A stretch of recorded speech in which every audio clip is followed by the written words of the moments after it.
क्या करोड़ों चेहरों पर मुस्कान बिखेरने वाला इंसान खुद अकेला रो सकता है? नमस्कार दोस्तों, आज हम बात कर रहे हैं उस कलाकार की जिसने हमें छोटा पंडित बनकर गुदगुदाया, ढोल में हंसाया और भूल भुलैया में डराया। लेकिन आज वो राजपाल यादव अकेले खड़े हैं।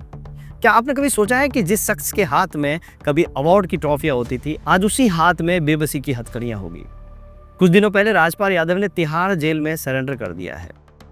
क्या मामला सिर्फ एक चेक बाउंस का है, या इसके पीछे बॉलीवुड की वो गंदी राजनीति है जो किसी डूबते हुए कलाकार का फोन उठाना बंद कर देती है? नवाजुद्दीन सिद्दीकी का वो वीडियो आपने शायद देखा होगा।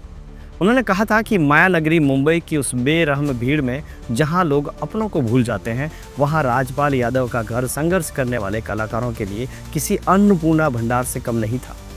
उनके घर की रसोई सिर्फ एक चूल्हा नहीं, बल्कि एक ऐसा पवित्र लंगर था जहां आंखों में सपने और पेट में भूख लेकर आने वाले हर स्ट्रगलर को मुफ्त में रोटियां और सम्मान नसीब होता था। जो आज के बड़े स्टार्स हैं, उन्होंने कभी राजपाल के घर में मुफ्त की रोटियां तोड़ी थी?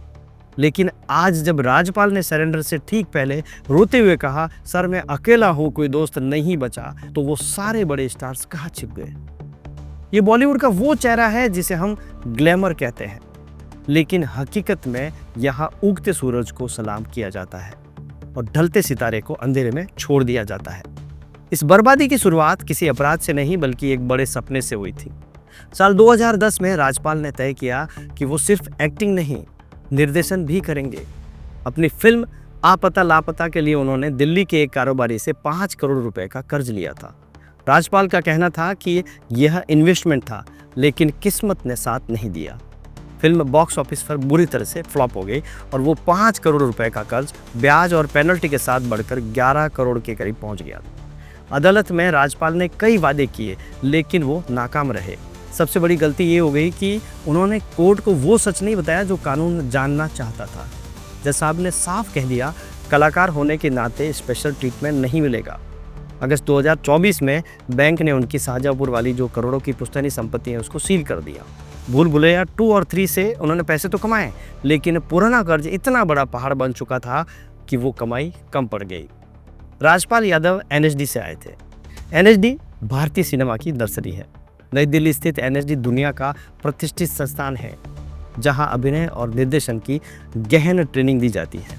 इसे भारतीय सिनेमा की नर्सरी माना जाता है, जिसने नसरुद्दीन शाह, ओम पुरी और इरफान खान, नवाजुद्दीन, पंकज त्रिपाठी जैसे वैश्विक सितारे दिए हैं। राजपाल यादव NSD से जब दिल्ली से मुंबई आए तो एक कमरे में 6 लोगों के साथ रहते थे और अपनी मेहनत से कॉमेडी किंग बने। लेकिन एक गलत व्यापारिक फैसले ने उन्हें जमीन पर लाकर रख दिया। चेक बाउंस के मामले को कभी भी हल्के में न लें। कोर्ट की अवमानना कर्ज से भी बड़ा अपराध बन जाती है। एक साइन किया हुआ चेक आपकी सबसे बड़ी कानूनी जिम्मेदारी होती है।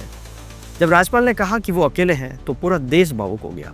हालांकि इंडस्ट्रीज खामोश है, लेकिन कुछ हाथ आगे बढ़े। सोनू सूद ने अपनी अगली फिल्म में साइन करने की बात कही। बिहार से तेज प्रताप यादव ने 1 लाख रुपए देने की बात कही। म्यूजिक प्रोड्यूसर राव इंद्रजीत ने 1 करोड़ देने का वादा किया। लेकिन 11 करोड़ के कर्ज के सामने ये मदद अभी ऊंट के मुंह में जीरे के समान है।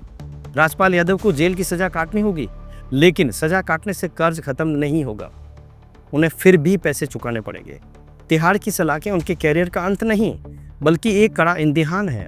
राजपाल को अफसोस है कि उनकी गलती की सजा उनका परिवार भुगत रहा है, लेकिन दर्शकों का प्यार उन्हें फिर से खड़ा करेगा। राजपाल यादव की कहानी उस इंसान के लिए सीख है जो कामयाबी की चकाचौंध में कानूनी कागजों को नज़रअंदाज कर देता है। सपने जरूर देखिए, लेकिन अपनी पुश्तैनी नींव और कानून का सम्मान करना मत भूलिए। क्या आपको लगता है कि राजपाल यादव इस संकट से बाहर निकलकर हमें फिर से हंसा पाएंगे? मुझे तो लगता है वो लौटेंगे, क्योंकि टैलेंट को कभी कैद नहीं किया जा सकता। अपनी राय कमेंट सेक्शन में हमें ज़रूर बताइए और राजपाल यादव की इस मुश्किल घड़ी में उन्हें सपोर्ट कीजिए। अगर आपको ये रिपोर्ट पसंद आई तो चैनल को सब्सक्राइब ज़रूर करिए, इस वीडियो को शेयर करिए, ताकि बॉलीवुड का ये दोहरा चेहरा सबके सामने आ सके। जय हिंद, जय भारत।